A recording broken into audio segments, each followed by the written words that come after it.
Kalau kita lihat inflasi bulan April ini angkanya, kalau kita lihat di bawah konsensus pasar ya, konsensus pasar lihatnya angkanya di kisaran 5,1% year on year. Kenapa, lebih rendah kalau kita cermati breakdown data yang diberikan oleh BPS ada 2 hal. Pertama, inflasi makanan secara month on month, lebih rendah daripada bulan Februari dan adanya penurunan, tarif harga, PAM ya, tarif PAM itu mencatatkan deflasi.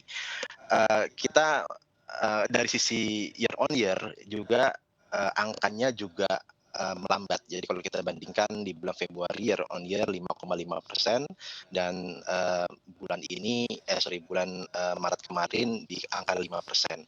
Dan ini, menurut pandangan kami, lebih banyak disebabkan oleh, faktor base effect yang cukup tinggi. Kalau kita boleh, ingat gitu ya, tahun kemarin ini adalah lagi, hangat-hangatnya perang Rusia dan Ukraine ya. Jadi, di situ harga baik energi dan harga makanan, terutama juga dari sisi, minyak goreng dan juga dari sisi, cabai-cabean juga, meningkat, di, periode tersebut gitu. Baik, dan kalau kita melihat untuk di bulan, Maret ini sebenarnya untuk memulai Ramadan juga di pertengahan hingga akhir begitu, artinya ada kemungkinan di bulan April ini juga inflasinya akan lebih tinggi?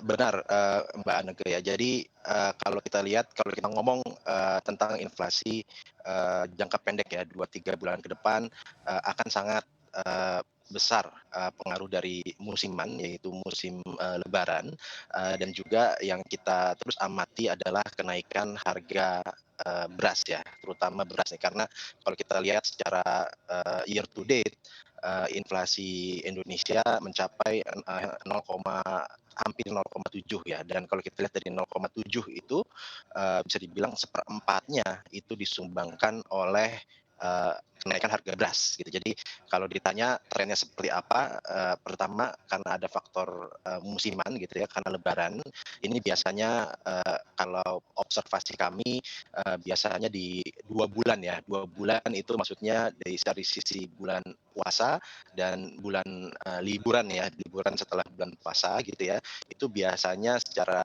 rata-rata akan menyumbangkan sekitar 1% lah terhadap inflasi selama setahun gitu ya. Jadi, itu yang pertama dan yang kedua yang akan terus kita amati adalah dari sisi harga makanan seberapa, eee eee, apa, seberapa tinggi gitu ya harga makanan khususnya harga sembako ini akan, naik di bulan April dan kembali turun gitu ya, biasanya karena faktor musimannya sudah selesai.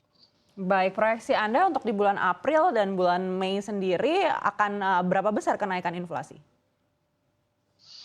Mmm, Secara saya agak lupa yang month on month-nya gitu, tapi, kalau dari year on year-nya kita udah di bulan April kisaran 4,8, dan di bulan, Mei itu mungkin masih bisa turun tapi nggak banyak. Tapi secara rata-rata, untuk di kuartal 2 tahun ini, masih di range, 4-an. Baik, apakah ini juga menjadi sebuah risiko yang harus dipertimbangkan juga oleh pemerintah dengan adanya kenaikan yang lebih tinggi lagi inflasi di bulan April? Saya rasa, perlu dilihat dulu ya, bagaimana faktor, musiman ini gitu ya akan, akan terjadi di tahun ini dan, mungkin yang, lebih penting kalau kita lihat dari tren kenaikan harga saat ini adalah dari sisi harga makanan. Kalau kita lihat pemerintah kelihatannya juga udah, sangat fokus ya, mengendalikan harga makanan ini dengan, terutama harga beras ini gitu ya. Kemarin, kalau kita lihat kan berita juga, menyebutkan kalau pemerintah sudah mengeluarkan, tambahan, izin import, beras untuk tahun ini.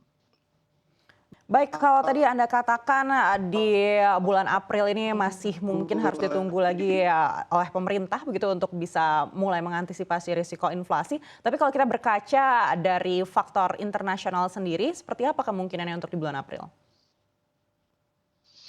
Ya, kalau kita lihat, kecenderungan dari harga-harga komoditas global sekarang sudah mulai turun. Memang terakhir harga energi dunia juga kemarin karena OPEC sudah melakukan pemotongan rencana memotong produksi juga sudah mulai naik. Tapi kalau kita lihat baik dari sisi harga energi dan harga makanan secara global itu trennya turun gitu ya. Jadi ini sebenarnya cukup positif nih untuk tingkat inflasi dunia dan termasuk di Indonesia. Saya masih dalam pandangan inflasi itu arahnya turun, terutama di paruh kedua tahun ini ya, karena juga ada faktor base effect di situ di kenaikan harga BBM yang di bulan September itu juga mulai akan terjadi di kuartal 3 ya. Jadi kami masih melihat tren penurunan inflasi masih akan terus berlanjut. Perkiraan kami di kisaran 3,5% di akhir tahun. Baik, kita akan mencoba untuk kembali menghubungi Pak Ajib. Pak Ajib, kalau tadi Pak Aldian katakan di kuartal 2 ini ada kemungkinan inflasi akan menurun, bagaimana menurut Anda? Oke, Mbak Neke, sebelum ke kuartal 2, tadi menarik mencermati dari pandangan Mas Aldian. Begini Mbak Neke, bagaimana kita melihat pada bulan April 2023 ini kita bandingkan dengan tren kenaikan inflasi di bulan-bulan mendekati Lebaran seperti ini Mbak Neke.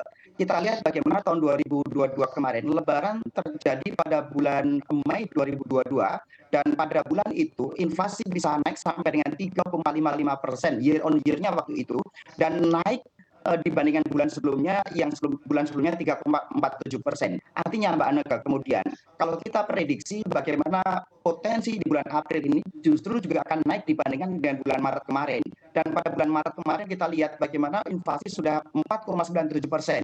Sehingga prediksi kita di bulan April ini inflasi bisa sampai dengan angka 5%. Ini yang perlu kita cermati. Nah kemudian Mbak Neke, bagaimana kemudian di kuartal kedua?